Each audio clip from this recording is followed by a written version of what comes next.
Welcome to the Nerd Party. Hi, this is Nick Anastasiou, story editor on Star Wars The Clone Wars and Star Wars Bad Batch. And you are listening to Aggressive Negotiations.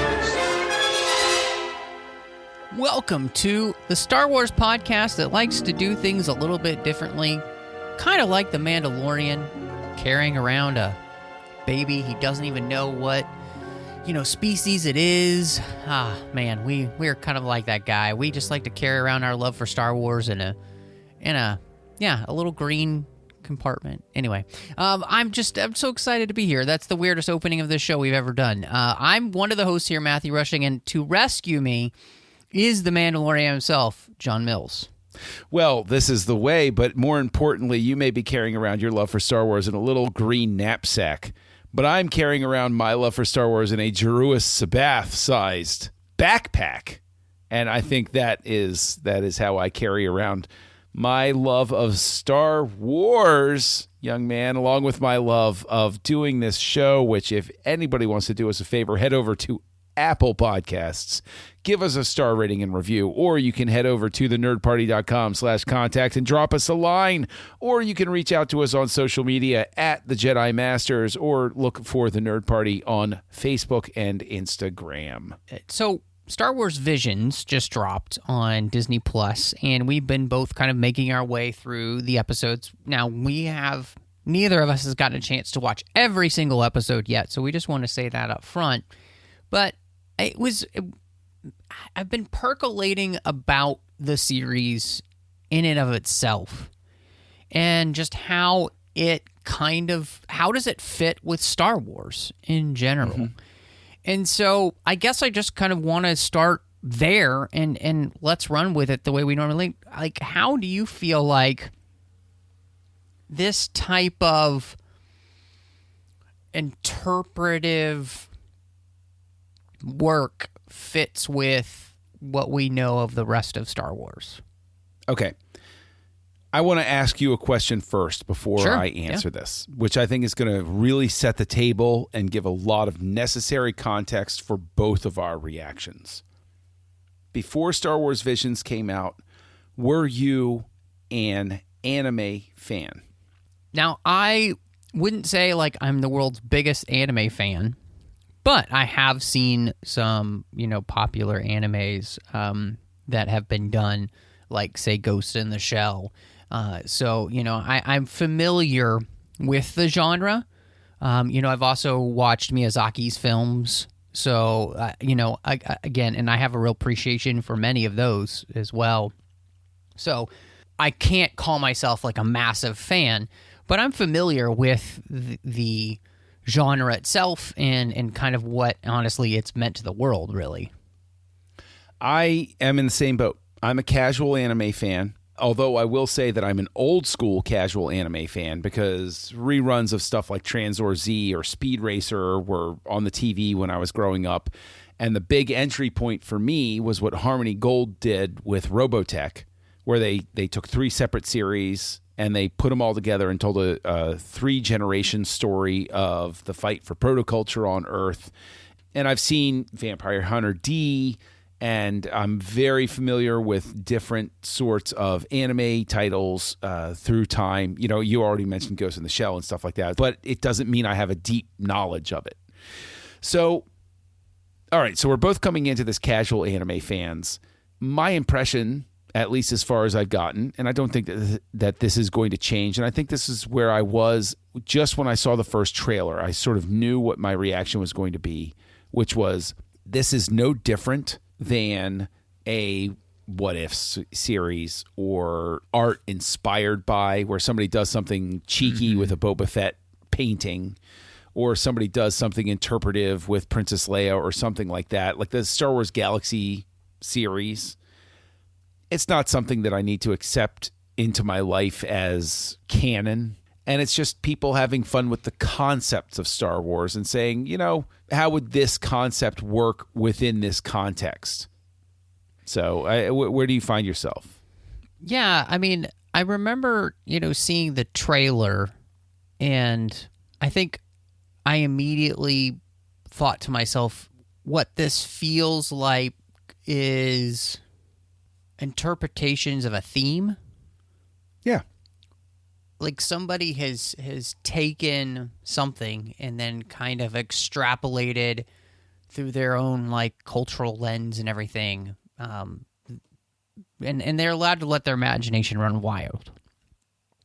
And I think that is an interesting idea because Star Wars is such a visual medium. It's such a treasure trove of ideas that have been pulled from all over the world in the first place, right? You know, George himself, you know, the part of Star Wars is pulling from like Kurosawa, you know, and being very influenced by a lot of those type of ideas, a lot of Eastern and Western religion all mashed together. And so, and until kind of actually watching some, I didn't really know what to expect though.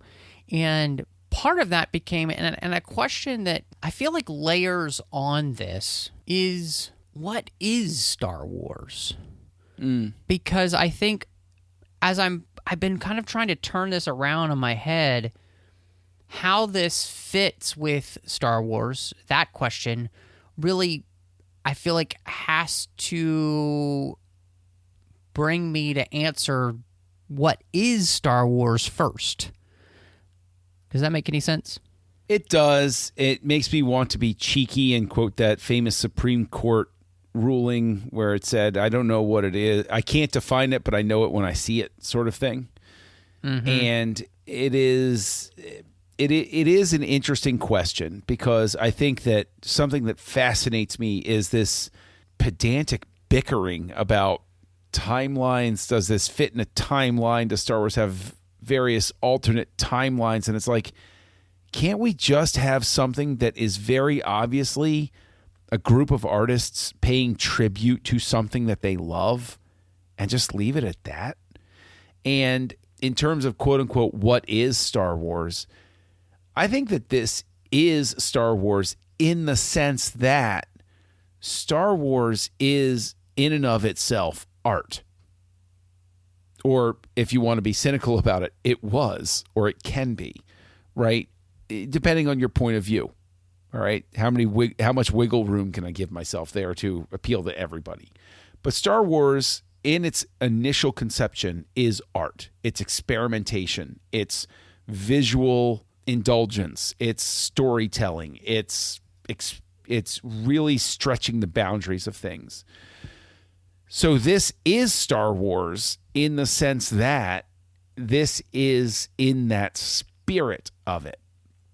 This is embracing that idea of storytelling and pushing a boundary and having fun and just seeing what happens. But if you're trying to box it in, and maybe let me ask this question, are you trying to ask, is this the type of Star Wars I would pay to go see at a movie theater, or that I would add to my collection as this is a vital piece of the mythology? Is that the sort of vein behind the question there? Yeah, I think you kind of alluded to something that I was thinking to myself, because I think that this is not Star Wars, quote unquote. It is an homage to Star Wars. Right. And that is a different thing. And the reason I say that is because when I look at what Star Wars is a tremendously big story where all the pieces fit together. Right. To continue that story in some way, shape, or form. You know, I mean, you look at the original 6 films, and obviously they're all meant to tell one big cohesive story. That's the same, I think, for everything that they've tried to add, right? Depending on how successfully it is up to the interpretation of the viewer. But in that, you're really trying to build and continue to build something that is one big cohesive thing. And so by thinking about Star Wars in that way, this isn't Star Wars in that sense. But saying that it is homage to Star Wars is something that really helps me find my place with what Star Wars Visions is.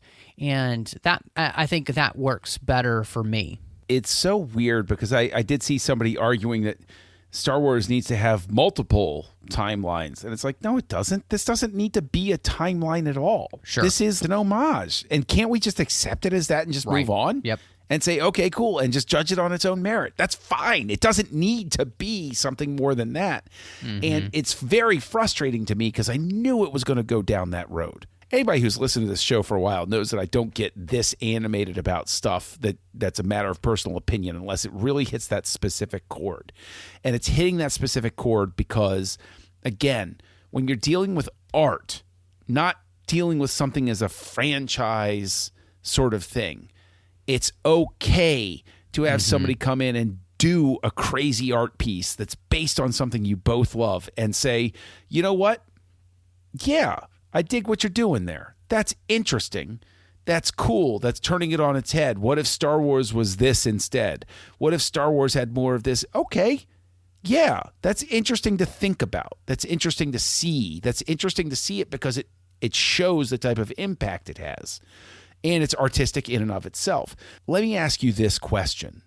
In terms of Visions, do you see Star Trek having a Visions type show? Do you see Harry Potter having a Visions type show? And then here's the trick question. Do you see Batman having a Visions type show? And isn't that the key to understanding this in that point? You know, it's really interesting because in some ways, this reminds me of the Infinities comic for Star Wars that they did, where they took and they kind of like reorganized a bunch of stuff, you know, and told stories from a completely different perspective, you know, like what if, you know, Leia was the hero of the story and all those kind of things. So some of that I feel like that, you know, they've already done. And of course, with comics itself, Batman, you have many different iterations of Batman who basically are this in some ways, and they've, I feel like, you know, you've even had one-off comics, you know, where you're really kind of, you're doing your own thing. Heck, you've got like Earth One or Year One, which is its own basic little universe where it's Jeff Johns and Gary Frank kind of created their own version of that. They did the same thing with Superman and Wonder Woman, Green Lantern. So, you know, you're really kind of like giving it free range for a creator who loves, hopefully, the character to kind of put their complete different other spin on it, and yet subtly paying homage to what's come before. So, would that happen for like Harry Potter? I don't know. You know, those kind of things. But I think... You know it wouldn't happen for Harry Potter. Harry Potter is a locked-in timeline. Yeah, but would this happen for Star Trek?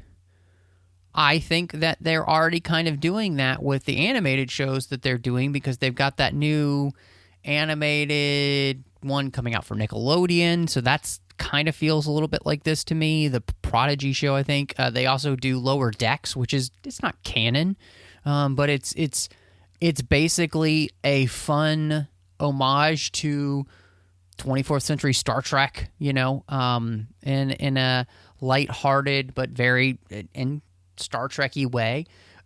So those two shows already kind of feel like something similar to this, like it's Star Trek-ish, you know,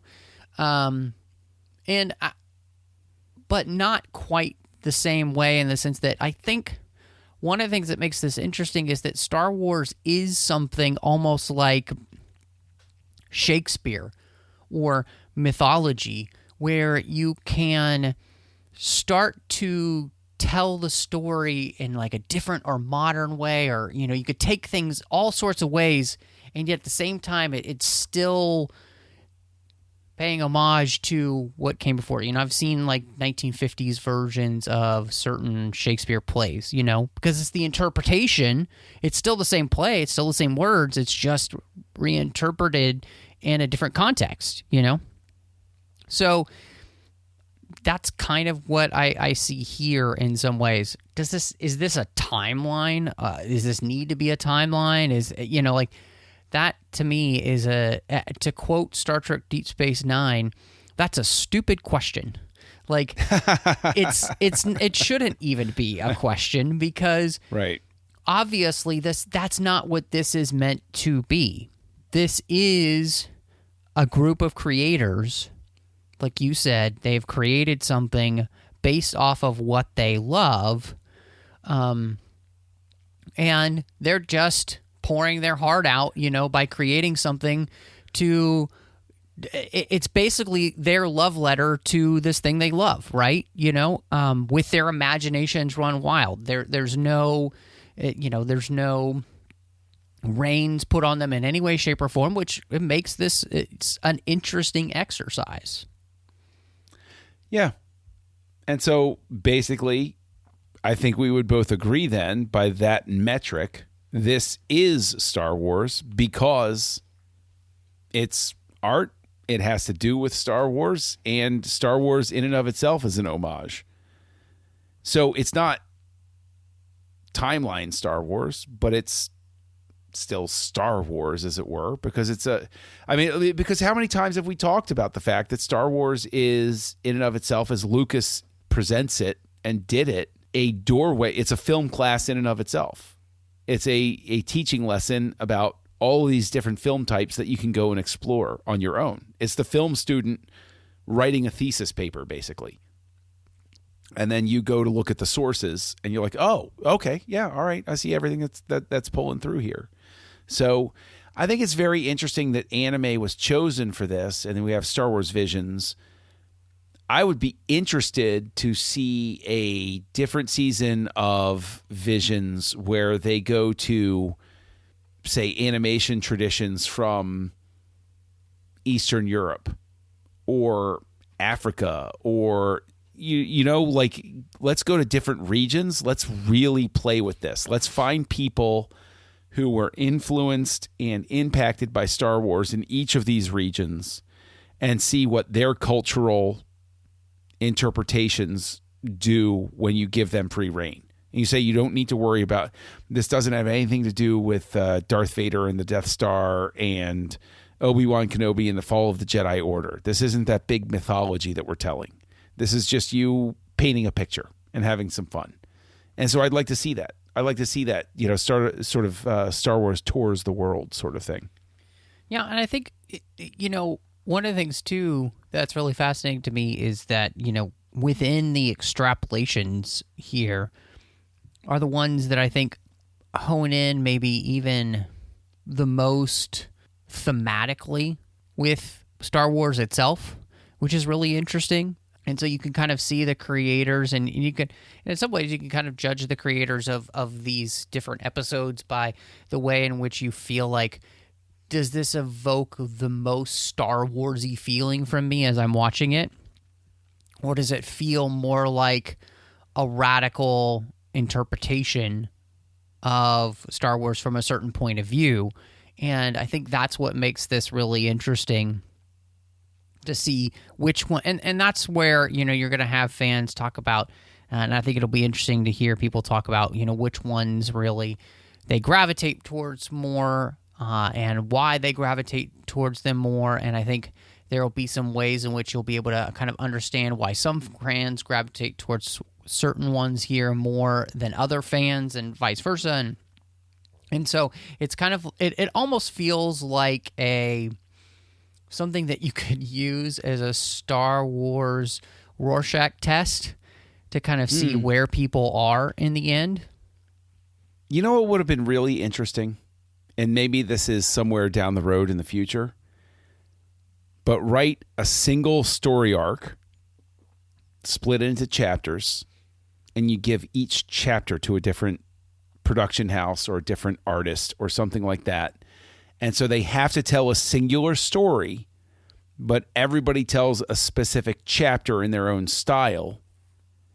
That would be a really interesting sort of thing. And I think that would get to the spirit of Star Wars, of the blending of different perspectives into one cohesive narrative. Yeah. You have somebody sit down and you say, okay, this is your beginning, your middle, and your end. It's going to be 10 chapters. We're going to give it to these 10 artists.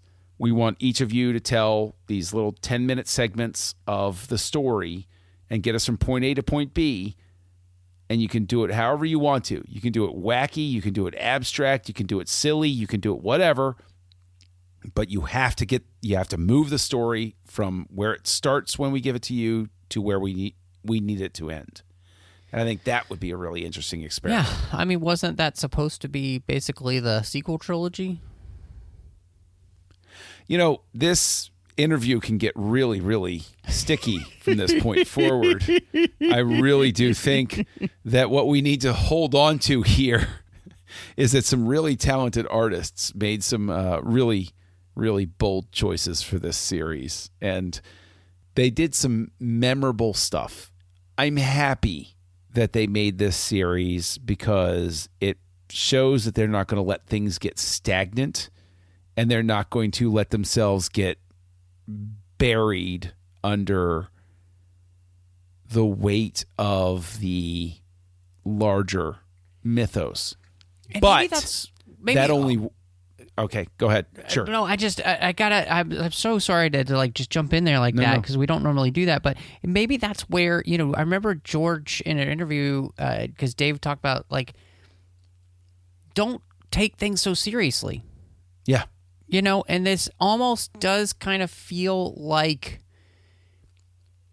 something that George Lucas might himself really enjoy is just watching creators that he likes just have fun with his universe and not have to obey any of the rules he's created, really. Just try and tell interpretations, little short bits, based off of this thing that he's created. And in the end, I think that's one of the things where, like, where I'm enjoying some, I might not enjoying some as much, others as much, in the series, but part of it is just like, I can't, it's not here to take seriously. This really is truly meant as an expression of love for the series by these creators.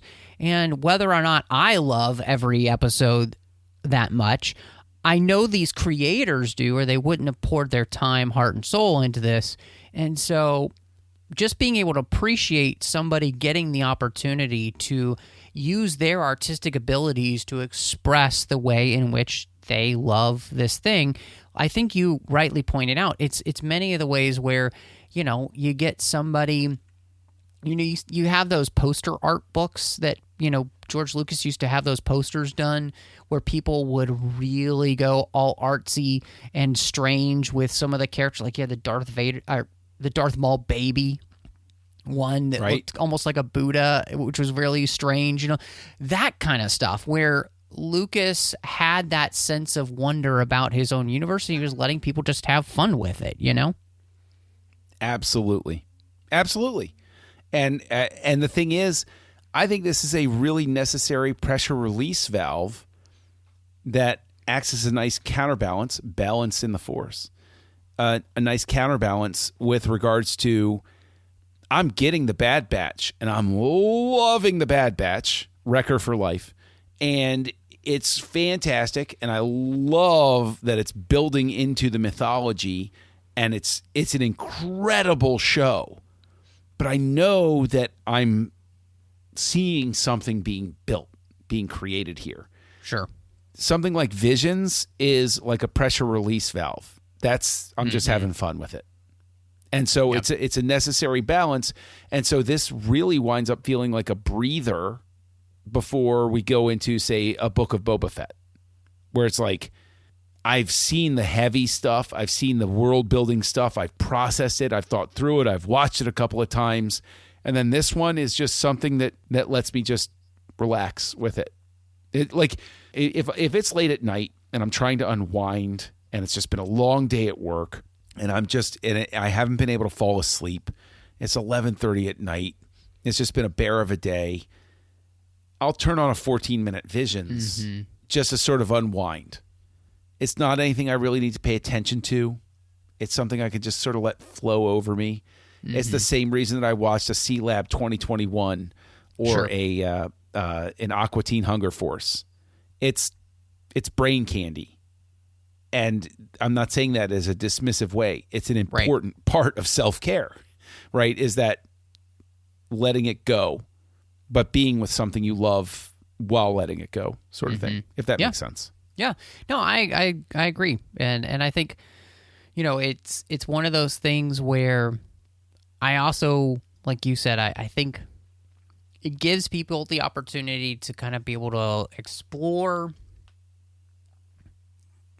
all of these ideas about Star Wars outside of, quote unquote, the main continuity of Star Wars, and I think that's great, and because obviously doesn't fit within quote unquote canon, but that doesn't make it not an interesting exercise and a lot of fun to be able to watch. And again, I think one of the things that I having seen them, they do feel like love letters, and I think that's really cool.